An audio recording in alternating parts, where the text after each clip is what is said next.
atlantista, pero el atlantismo no significa vasallaje. Es relevante que se escuche la voz clara de España a la hora de denunciar la amenaza a la integridad territorial de un Estado europeo. No se puede aceptar sencillamente, y no podemos aceptarlo ni como país, ni tampoco como gobierno.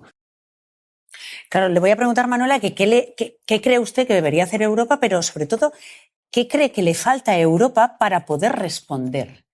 Pues yo creo que... Porque a lo mejor no responde porque no puede. No, yo creo que lo que falta es que los europeos, no Europa ni los representantes de Europa, los europeos somos conscientes de que hay un momento que hay que decir que no.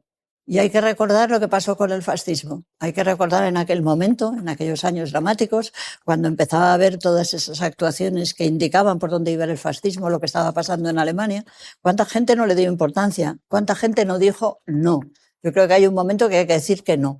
No a que se hunda el derecho internacional, no a que no tengan valor los derechos humanos. ¿Y eso dónde hay que decirlo? Hay que decirlo en las escuelas, hay que decirlo en las familias, hay que decirlo en las empresas, hay que decirlo en las organizaciones sociales. Lo tenemos que decir los europeos, los españoles, los franceses. Pero esos son los valores europeos. Claro, pero tengo que decir, los tenemos que hacer nuestros y tenemos que decir que no. Y por eso yo digo que es tan importante ver la historia del mundo, porque es muy importante ver cómo en los años 20 hubo tanta gente en Alemania que ni no dijo no.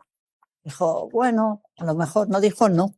Y hay momentos que hay que decir que no. Hay que decir que no a un secuestro como el que hemos vivido en Estados Unidos. Hay que decir que no a un discurso del desprecio, de la burla constante que estamos viendo en Estados Unidos. Hay que decir que no. Hay quien piensa que Europa se está convirtiendo frente a Estados Unidos en algo bastante irrelevante. Yo no sé si eso nos lleva a que los valores europeos acaben siendo irrelevantes. Nuria, tú dirás que soy una pesada, pero es que yo cuando hablo de Europa, quiero pensar en los europeos, quiero pensar en ti, en mí y en lo que se está hablando en las casas, lo que se está hablando en los colegios y esa necesidad que tenemos todos de decir no, no, porque es muy importante proteger lo que ha significado ese enorme, esa cúpula de un derecho internacional, de los derechos humanos, de la Carta de Naciones Unidas, y simplemente hay que leer la historia, hay que verla y sentir orgulloso de ella. Yo te digo, ¿por qué he sacado aquí la creación de Henry Dunant, que hace de la Cruz Roja? Es impresionante. ¿Y qué sería del mundo si no hubiera Cruz Roja? ¿Y quién creó la Cruz Roja? ¿Lo creó un dirigente? No, lo creó un ciudadano, lo creó un europeo en aquel momento, ¿no?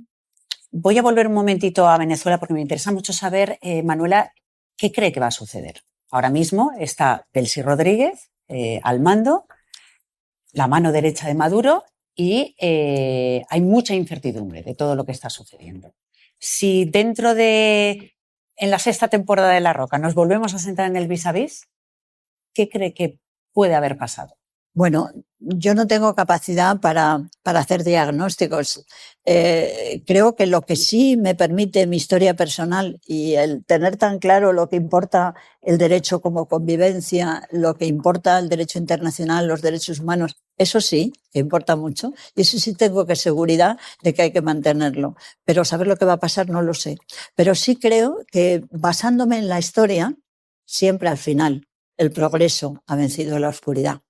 Siempre la verdad ha acabado imponiéndose y si miramos la trayectoria del mundo, hemos mejorado constantemente. Entiendo por lo que me dice que es optimista. Sí, soy optimista y soy optimista porque de verdad estoy convencida que los grandes movimientos del mundo son la expresión del sentimiento de las grandes mayorías y es un momento que las grandes mayorías tenemos que decir no. No al secuestro, no a la falta de respeto, no a la vulneración de los derechos humanos, no a la política que ahora mismo está haciendo el presidente Trump.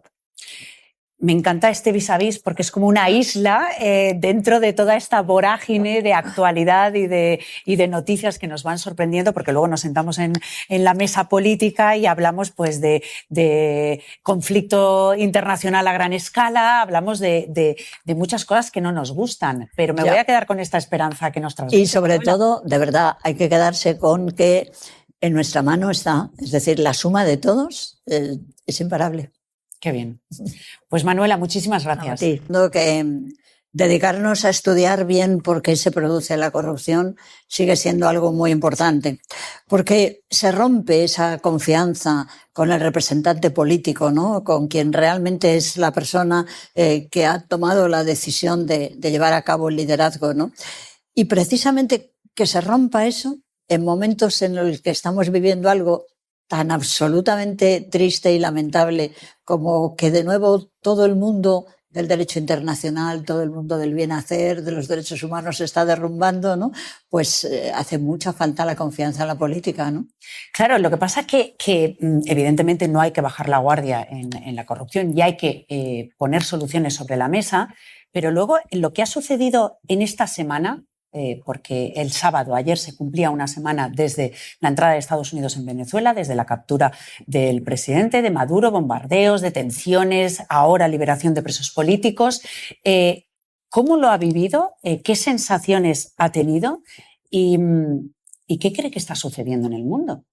Bueno, yo creo que está sucediendo algo muy grave, absolutamente, digamos, impactante, ¿no? Porque se está derrumbando un muro de la convivencia basada en el derecho internacional, basada fundamentalmente en la necesidad de establecer organismos internacionales que pudieran ser contrapeso de las malas decisiones que pudieran tomar los políticos o los representantes de determinadas naciones. A mí me parece que la actitud del presidente Trump ha sido una actitud absolutamente delictiva.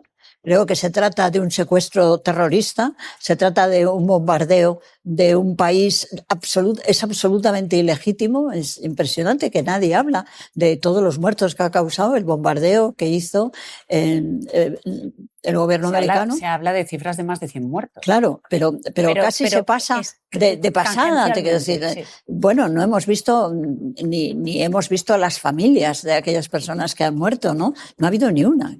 Bueno, entonces, es el presidente de Estados Unidos y Estados Unidos, puesto que son el ejército americano, está cometiendo delitos gravísimos. Claro, Trump ha violado la legalidad internacional, pero tampoco vemos, no sé si lo que más le preocupa es la respuesta de la comunidad internacional o la falta de respuesta de la comunidad internacional. Pues verás, Nuria, vamos a ver, cuando algo malo sucede en una sociedad, es gravísimo quien hace el mal, ¿no?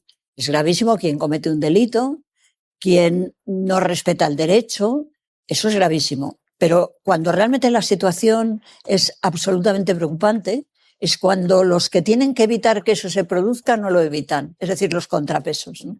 Yo creo que una cosa esencial es que ya en el 1929 se creó la Sociedad de las Naciones, pensando que era imprescindible que hubiera organismos internacionales que controlaran el mal hacer de uno u otro Estado, ¿no? Y ahí a mí me gusta citar porque, de verdad, yo creo que...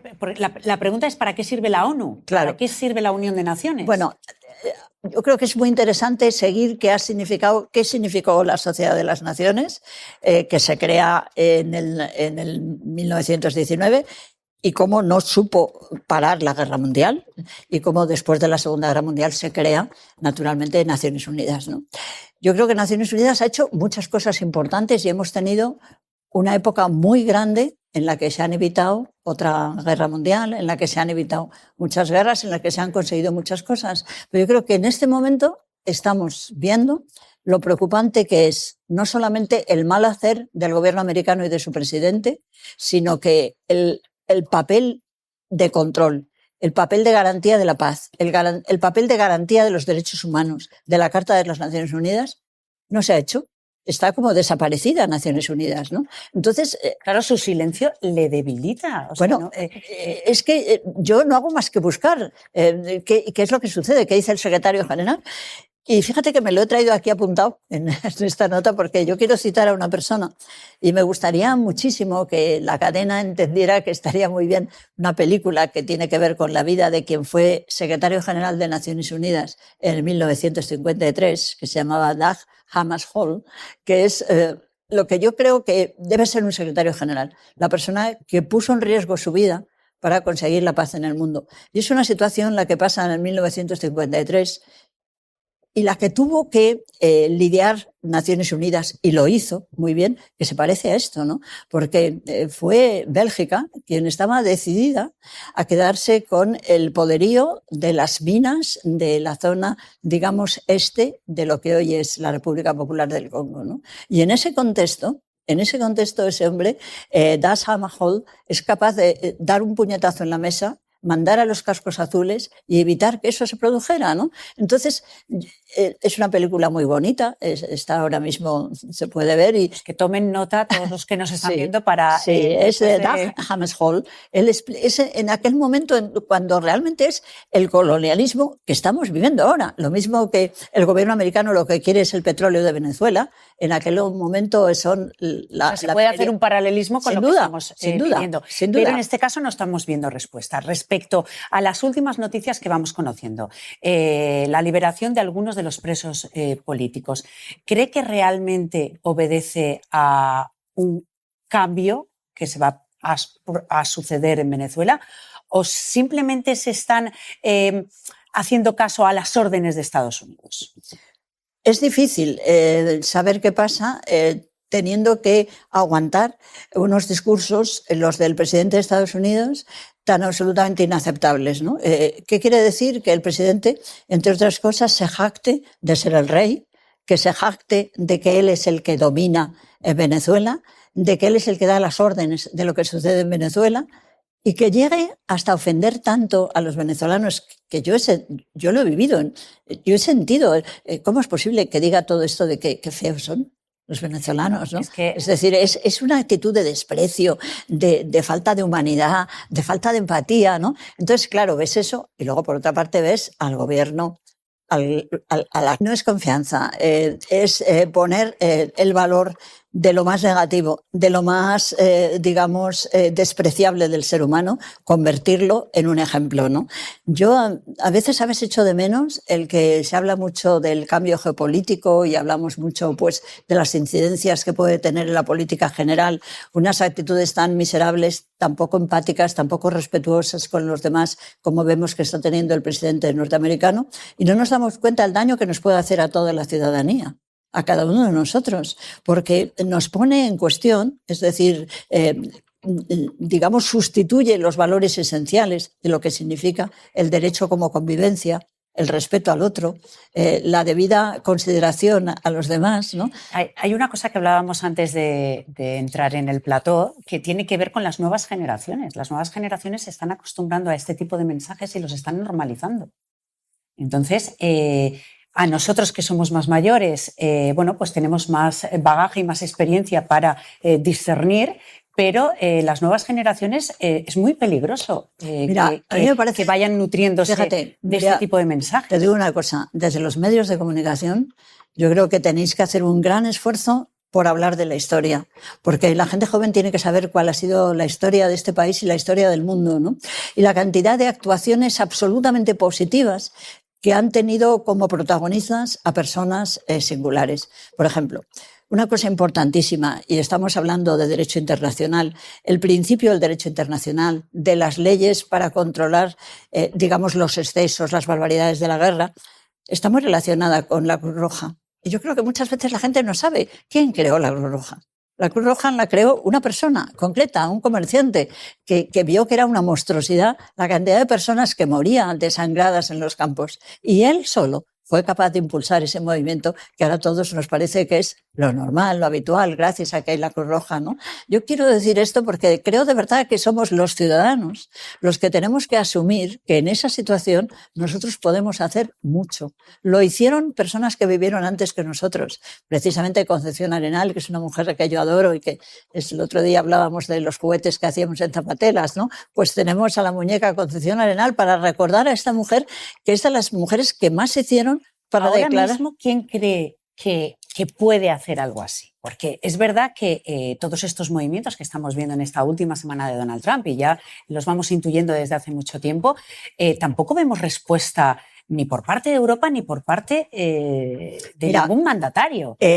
no pensemos tanto en los mandatarios y pensemos en nosotros, en los individuos. Pero si no vemos a los líderes políticos responder a otro que es capaz de saltarse todas las leyes internacionales a su antojo. Nuria, el mundo que hemos construido no se construyó especialmente porque hubiera responsables políticos, se construyó porque hubo un ambiente general, hubo una necesidad de la ciudadanía de que cambiara el mundo. Y así fue cambiando el mundo. Yo creo que hay que asumir como ciudadanos que esto es insoportable, que no se puede consentir, que tiene que haber movimientos para impedir que esto suceda. Y hay que apelar a Naciones Unidas, claro que sí. Yo creo que tenemos una persona en España que fue maravilloso, que es Rafael Altamira. Rafael Altamira ya en 1920 dijo: no van a funcionar estas organizaciones internacionales si además de los estados no hay una participación ciudadana de los individuos, de las personas anónimas, de la sociedad civil, diríamos hoy día. Es un momento de la sociedad civil. Pero ¿no cree que es cargar de excesiva responsabilidad al ciudadano individual cuando vemos que la comunidad internacional no actúa?